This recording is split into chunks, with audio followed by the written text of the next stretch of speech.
Hello, everyone, and welcome to the August edition of the Appcast Brief. We will take a few minutes to introduce ourselves before we get started.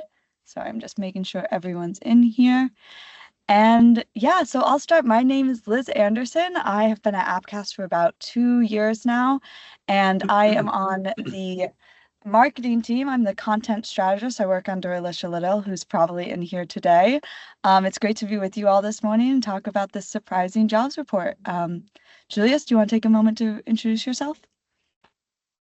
Hi there. Good morning, everybody. I'm Julius. I'm a labor economist with Appcast, and I'm dialing in from London today, and we'll discuss the latest jobs numbers with you. Morning, everybody. My name is Michael Halperin, and I oversee Appcast's strategy team, and calling in from my basement in New York. And my job and my team's job is to provide context of what works, what should our clients buy, who should we buy it from, and build out the strategies for our clients and utilize the data that Julius is going to show to build out these plans and determine what kind of media that we need to use and how much of it at each level. And I've been at Appcast for a year, and prior to that, I was with Bayard for over 20 years, working very closely with Appcast. Excited to be here. Awesome. Thank you, Michael. Thank you, Julius. And with that, I will start our presentation. Welcome to the Appcast Brief. If this is your first time joining us, we go through a couple things here. We first start out with the jobs report, which was just released this morning, and Julius will be covering the details of that. Then I'm going to take an opportunity and talk about the recruitment marketing benchmarks that we saw last month. And then Michael has joined us to talk about the impacts and solutions that recruiters might be seeing. And yeah, so we're happy to have you all here today, and I will hand this over to Julius. Sure. Thank you, Liz. So this was a very exciting jobs report. Financial markets are certainly excited. The stock market is down. Interest rates are falling a little bit. I think financial markets are exaggerating a tiny little bit, but there's no doubt that the jobs numbers today were a little bit weaker than expected. So let me just guide you through the numbers. The U.S. economy added some 114,000 jobs last month. That was weaker than expected. I think the expectations were around 175, 180,000, so quite a bit weaker. And the 3-month job growth numbers are now at around 170,000 because the 2 prior months were stronger. But there's no doubt that this month report was weaker, fewer jobs created than expected. This is a chart we like to show quite often because it is very important, and it shows total labor demand, the demand for workers versus total labor supply, the labor force. And so what you can see there is that there was a massive gap in 2022 and 2023. There was the peak of the labor market tightness when everybody was struggling to recruit and find workers. And this imbalance has gone down significantly. Okay, so the labor market is rebalancing and is getting weaker compared to 1 or 2 years ago. And as of now, that gap has slowed down significantly and stands at about 1.3 million. One piece of good news about this month job report is that the prime age labor force participation rate continues to be very elevated. We look at prime age workers to take the effect of the aging population into account, right? And so if you look at this chart, you can see that labor force participation for the prime age population stands at 84%. So it's still a very good job market or labor market for people who currently have work, okay? So this is higher than at any point in time since the early 2000s. So the employment rate and labor force participation is still very, very high. But there's no doubt that hiring has slowed down quite a bit over the last few months, that vacancies are coming down as well. Okay, so it's been getting tougher to find a job, actually, if you want to transition to a new role or if you're looking for work. And so we can also see that in a rising unemployment rate. So the unemployment rate last month stood at 4.1%. It now stands at 4.3%. So it's been going up. It's been going up for about a year. And so in previous reports, we said this is nothing to be super concerned of yet, because the rising unemployment rate was driven by people joining the labor force, more people coming back into the labor force and looking for work. But this month report was a little bit different. So there were more people, actually a couple of 100,000 people who actually lost their job. What this chart shows is the SAM rule. It's a rule devised by former Fed economist Claudia Sam. And basically, it's based on the 3-month moving average of the unemployment rate. And whenever that number is increasing by more than 0.5 percentage points, historically, over the last 40, 50 years, every time that happens, it triggers a recession. I want to be super clear that this is not we are expecting this time, because the US has seen such a big surge in immigration, and that has created more labor supply. And that is why the unemployment rate has risen in the beginning of the year. But it is something to be concerned about. And the Federal Reserve, they need to think about what they will do next, because they left interest rates unchanged this month. And they will probably need to lower interest rates soon in order to not cool down the economy and the jobs market more. If we look at sectoral data, education and healthcare continue to add a lot of jobs, 55,000 this month. Construction added some 25,000 jobs. Leisure and hospitality, 23,000. Manufacturing is super slow. So we do see still some decent job growth in some of the sectors, but the broader employment gains have slowed down. Okay. So as I said before, healthcare has been adding some 55,000 jobs the last month in July. If you look at this chart, you can see that this is one of the sectors that's really been the strongest over the last two years, and it's been adding jobs at a rate of 50 to 60,000. It's the healthcare has been one of the main drivers of the labor market in recent years. Okay. Warehousing and storage, we saw some job losses at the end of 2022 and throughout 2023. It's been picking up a little bit again, and that sector added some 10,000 jobs last month. If you look at leisure and hospitality, that sector added about 23,000 jobs last month. Obviously, we had a lot of job growth in the sector coming out of the pandemic when everything opened up again. People were going out, going to the restaurants, eating out again. So super strong job growth during the recovery stage in 2021, 2022. That has slowed down substantially, but the sector is still adding jobs at a lower rate, obviously. Okay.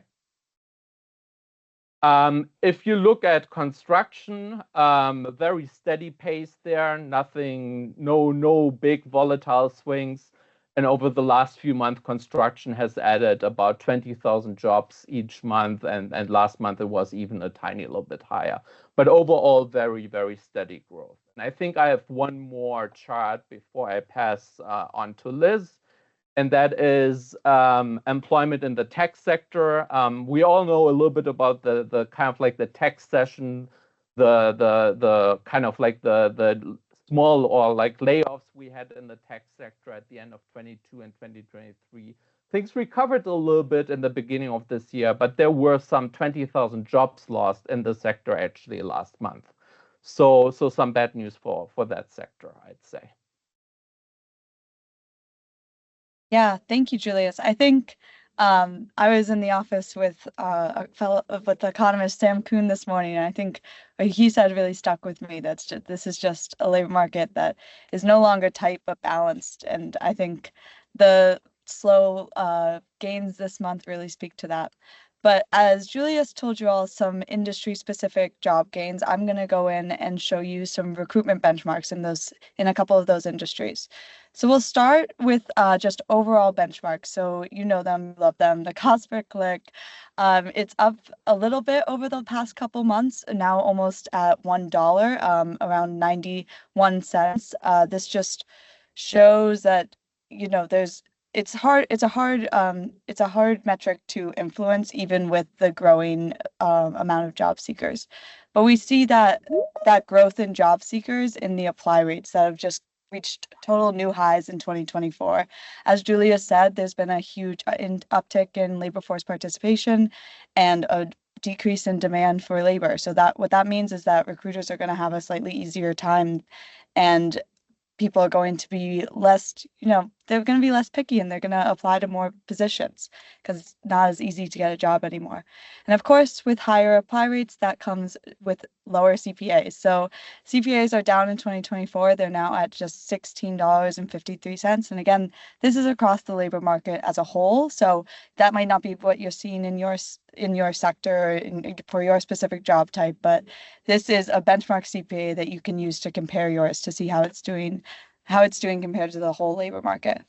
But we will hop into some sector specifics here, starting with healthcare, which is always one of the hardest sectors to recruit in, with RNs and nursing home executives, stuff like that. Hard to hire for. So CPCs, again, they haven't moved much, but they're above $1 now at $1.08. This is just, again, they're harder to influence. But the healthcare apply rates, although we've seen them tick up across the labor market, they're still pretty low in healthcare. So they're at just 3% in healthcare, which means that it's still difficult to hire. And we see that with really high CPAs. The cost per application have remained above $30 despite the decrease over the past couple of years, and despite the broader slowdown in the labor market. However, another sector that we look at is warehousing and logistics. And as Julia said, that sector has seen a little bit more growth recently. And that might be because it's getting a little bit easier to hire in this sector. Again, CPCs around just 70 cents, a little bit easier there. And the apply rates are pretty high at over 6%. They came down a bit in July, but they're still elevated. And you see that it's cheaper to recruit, to get those applications in warehousing and logistics. The CPAs are at just $10 now.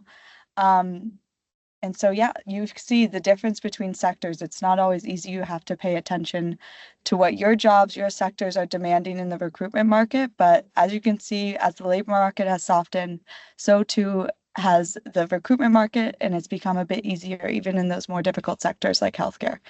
And now I will pass it over to Michael, who will be talking about some of those impacts and solutions that he can help you solve.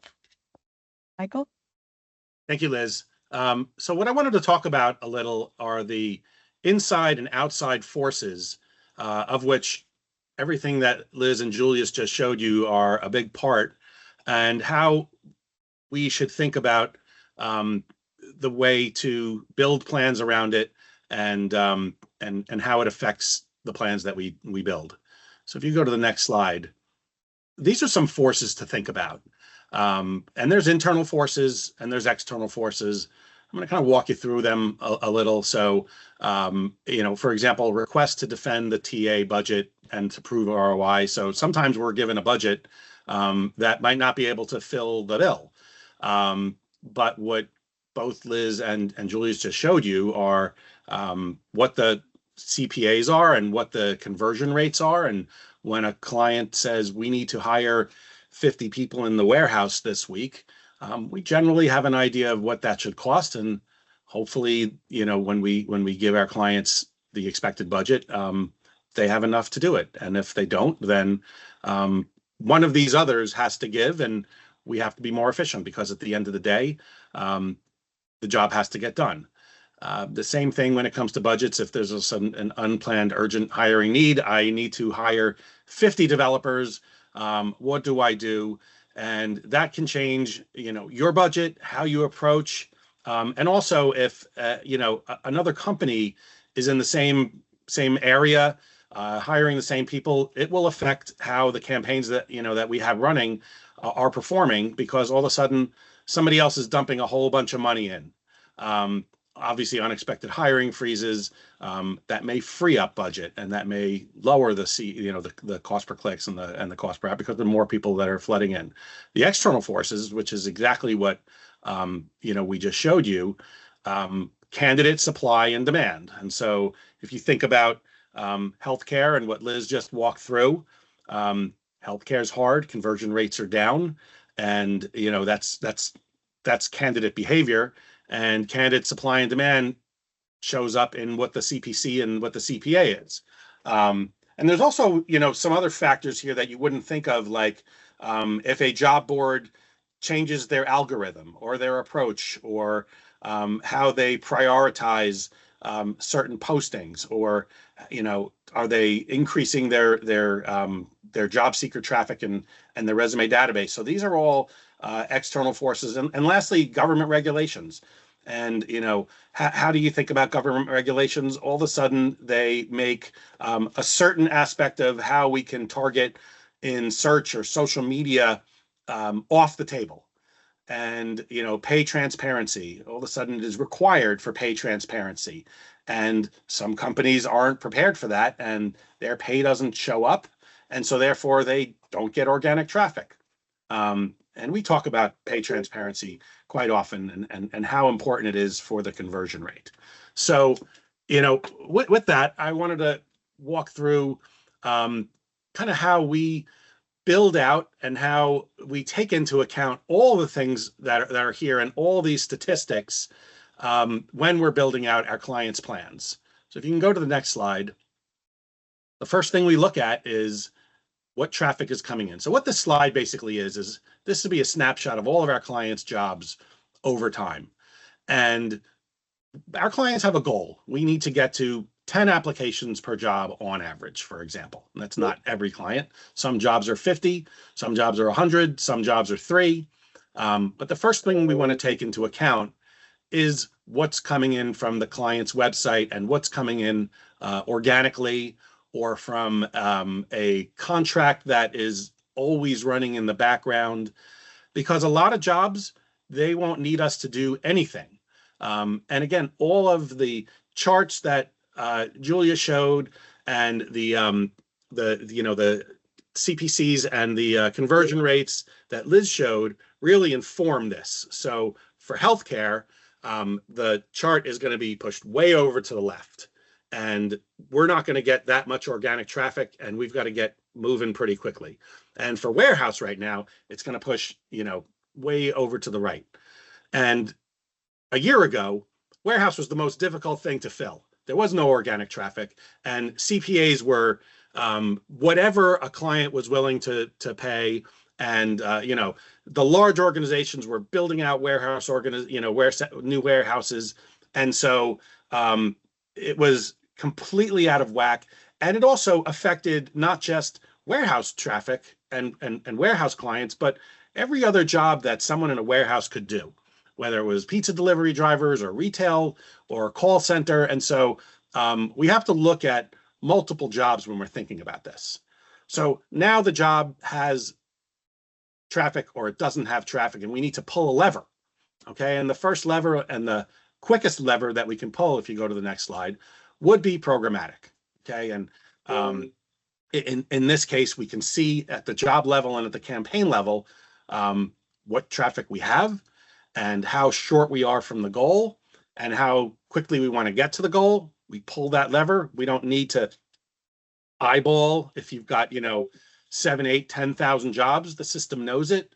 We start to bid. We start to bring in the traffic, and that really does get us usually around 75%, somewhere depending on the type of job and the job family, anywhere between 75 and almost 90% of what we'll need. And constantly tracking that. And again, there's some jobs you can see that while this is at a campaign level, some jobs are lower, some jobs are higher. And Julius and I are going to talk about that in a second. But we reach our point of diminishing returns there, and we need to then pull another lever. And so what is the next lever that's available to us? It's usually search, Google, SEM, keyword buys, display around it, some other products that we're happy to walk you through. And then that gets us there pretty quickly. And then some social media campaigns as well.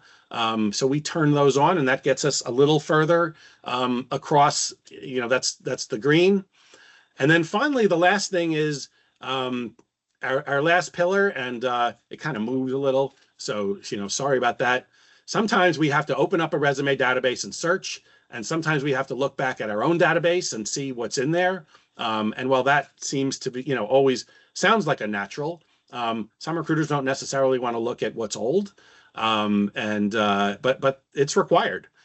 And so this is kind of how everything that all the numbers that you saw in the first 24 slides affect the day-to-day job of what a recruiter goes up against, and what your media partners think about, and how we think about building plans, whether it's annually or an initiative, and what levers we need to pull.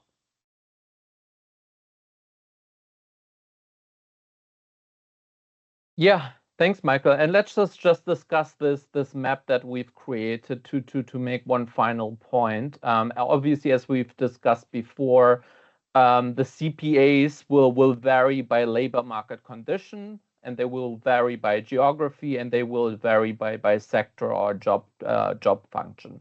So over the last 1 or 2 years, we've seen that the labor market has become less tight. It was very, very tight 2 years ago. It's starting to normalize. So CPAs are going down, right? But for some sectors, it's still harder to recruit, and healthcare is definitely one of them. And if you look at the CPA for registered nurses, the CPAs are definitely higher than the average for the average across sectors.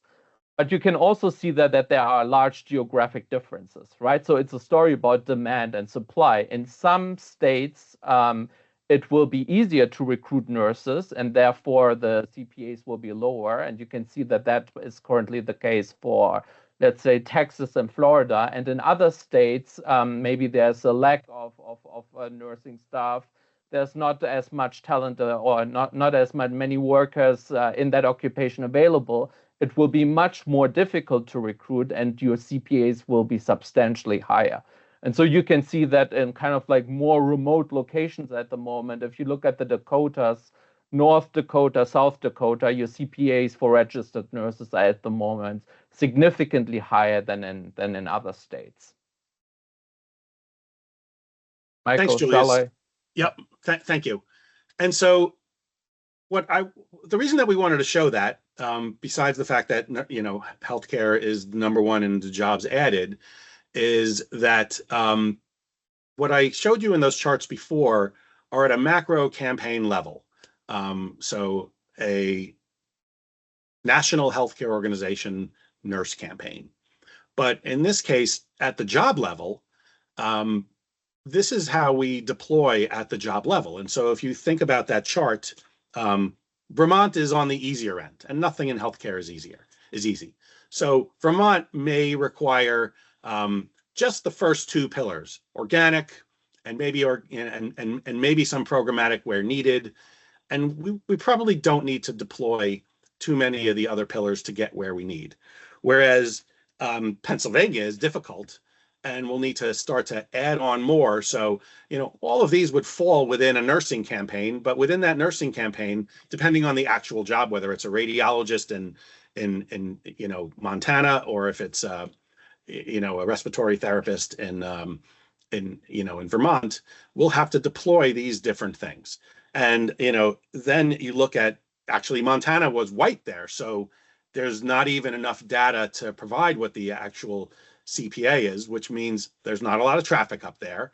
And if there's not a lot of traffic, we can't really run too many big campaigns. And so recruiters need to open up those resume databases and search and hit hard, and to rely less on what's incoming and more outbound.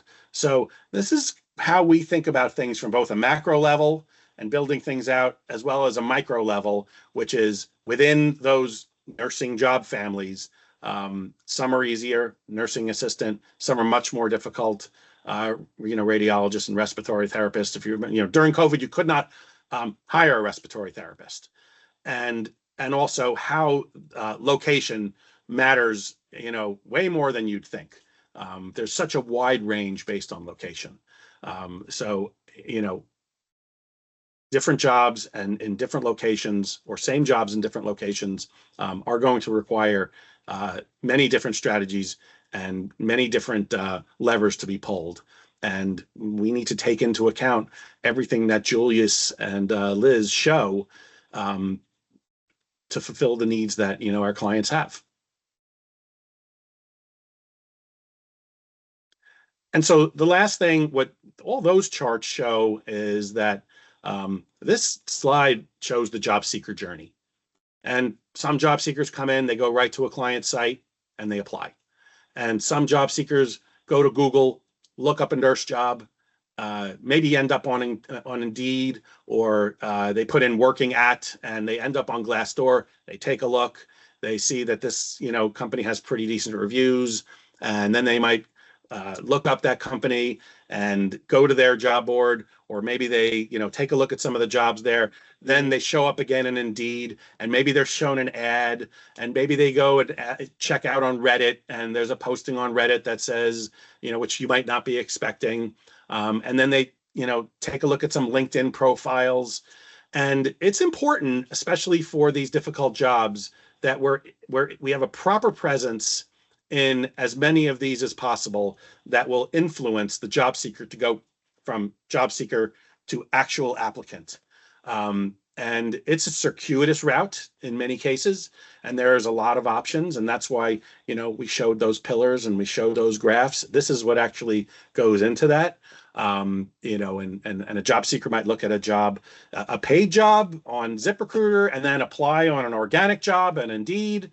And so we want to make sure that we're where the job seekers are, and that we're taking into account, and we're quantifying how they perform, so that we know where to spend money and where not to spend money. So I know this is confusing. Sometimes we call this the subway chart, but it really tells a heck of a story. Great. Thank you so much, Michael. And now we only have a couple minutes left, but I'll open it up to all of you. If you have any questions, feel free to put them in the chat or in the Q&A section. I see one from Beth, and yeah, Beth, we can get in contact with those slides. So you'll see an email from us soon. And are there any other questions out there? I think altogether, this just really seems like it's important to know where you're recruiting and in what sector. As you saw from Julius, job gains were not broad-based across sectors, so you're going to have a different experience recruiting in technology than you are in warehousing. And like Michael said, you need to take those into account while you plan out your recruitment strategies. So if we don't have any questions, and of course you can feel free to reach out to any of us via LinkedIn or email with any further questions, I think we can wrap it up now, unless Julius or Michael, you have anything else we need to share? No, thank you to everybody that joins and joins later and watches this, at midnight on YouTube on a Tuesday night. Yeah. Thank you all for coming. We really appreciate it. And as Michael said, we will be posting this recording to YouTube, so check that out later. Thank you so much. Great. Thanks for joining. Bye. Thank you, everybody. Bye.